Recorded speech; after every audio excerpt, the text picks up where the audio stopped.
भ्याकेन्सीमा हामी नेपालमा काम गर्ने एउटा टप लेभलको एनजिओले लुम्बिनी प्रदेशको बर्दिया जिल्लाको लागि परियोजना सहायक अधिकृतको माग गरिरहेको छ र संस्था हो सुन्दर नेपाल संस्था। प्रथम पटक प्रकाशित सूचना हो भने यसको बाँकी डिटेल्सहरू हामी निम्न प्रकार राख्नेछौँ।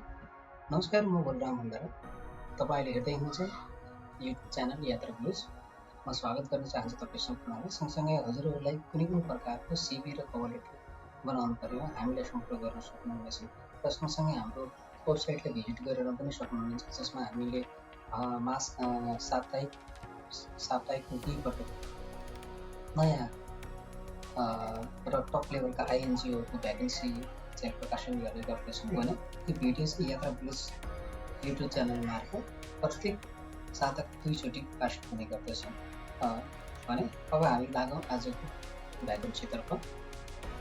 यस प्रकार र परियोजना सहायक अधिकृत भनेको छ जब पोस्ट अन 24 जुलाई 2026 सुन्दर नेपाल संस्था बियाने सुकेत र डिटेल यस प्रकार रहेको छ। कर्मचारी आवश्यकता भन्ने सूचना रहेको छ। प्रथम पटक सूचना प्रकाशन भएको मिति हो र 2083 साल 4 महिना 8 गते सुन्दर नेपाल संस्था बियाने सुकेत सामुदायिक विकासमा क्रियाशीलमा एक नमुना रहित गैर सरकारी संस्था हो। युएनडिपी र BIOFNA सहयोगमा सञ्चालित human wildlife exchange insurance सचदेन परियोजनाका लागि ठाकुरबाबा नगरपालिका बर्दिया जिल्लामा तपसिल बर्दियाका लागि कर्मचारी आवश्यकता परेको हो भन्ने सूचना प्रकाशन गरिएको छ। इच्छुक नेपाली नागरिकहरूले निम्नलिखित कागजातसहित सम्पर्क गर्नुहोला अनुरोध गरिएको छ। पद रहेको छ परियोजना सहायक अधिकृत संख्या 1 जना, कार्यक्षेत्र ठाकुरबाबा नगरपालिका बर्दिया भनेको छ। न्यूनतम शैक्षिक योग्यता निम्न प्रकार छ। कम्तीमा स्नातक तह उत्तीर्ण, वरिष्ठ कृषि सहायक, स्रोत व्यवस्थापन र वन्यजन्तु व्यवस्थापन संरक्षण, जीव विज्ञान वातावरणमा वनस्पति विज्ञानमा अध्ययन गरेको हुनुपर्ने भनेको छ र अनुभव चाहिँ स्नातकोत्तर तह उत्तीर्ण गरी कम्तीमा 1 वर्ष वा स्नातक तह उत्तीर्ण गरी कम्तीमा 2 वर्ष संरक्षण, फरेस्ट कृषि वातावरण विज्ञान र वनस्पति विज्ञान HWC न्यूनीकरण प्रवृत्तिमा कार्य अनुभव भएको भन्ने छ। जबको लिङ्क चाहिँ यस प्रकारको छ र परीक्षाको किसिम चाहिँ लिखित र अन्तर्वार्ता दुईटै हुने गर्दछ। भने आवेदन गर्ने अन्तिम मिति 2023 4 महिना 14 गते दिउँसो र बेलुका 5 बजे भित्रमा आवेदन दिइसक्नुपर्ने भनेको छ। र यसै गरेर आवश्यक कागजातहरू चाहिँ बायोडाटा चाहिने रहेछ, शैक्षिक योग्यता तथा अनुभवको प्रमाणपत्र प्रतिलिपि, नागरिकताको प्रमाणपत्र प्रतिलिपि, पद खुलाइ निवेदन, विस्तृत कार्य विवरण र आवेदन फारम संस्थाको वेबसाइटमा www.sundernepal.org.np मा प्राप्त गर्न सकिनेछ भनेको छ।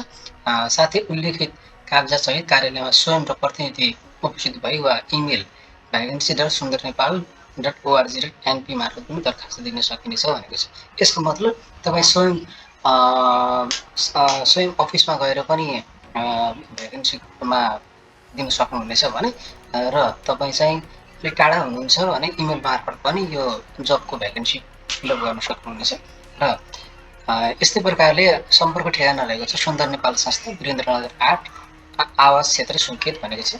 र टेलिफोन सम्पर्क छ 083 52 0 926 र 083 52 35 30 मा पनि सम्पर्क गर्न सक्नुहुन्छ। यसै गरेर इमेलमा पनि तपाईँले सम्पर्क गर्न सक्नुहुन्छ vacancy@sundernepal.org.np। यसै अनुसारले आजको यो भ्याकेन्सी कस्तो लाग्यो तपाईँलाई, र साथसाथै हाम्रो युट्युब च्यानललाई पनि सब्सक्राइब गरिदिनु हुनलाई हार्दिक अनुरोध गर्दाका साथसाथै हाम्रो वेबसाइट पनि भिजिट गरिदिनु हुन सम्पूर्ण अनुरोध गर्न चाहन्छु। र भिडियो मनपर्छ भनेपछि कृपया लाइक एन्ड सेयर सब्सक्राइब पनि गरिदिनु होला। र आजको लागि यति नै। अर्कोचोटि म फेरि पनि एउटा टप लेभलको एनजिओको भ्याकेन्सी लिएर आउने छु। त्यतिसम्मको लागि बिदा दिनुहोस्। हस्त नमस्ते।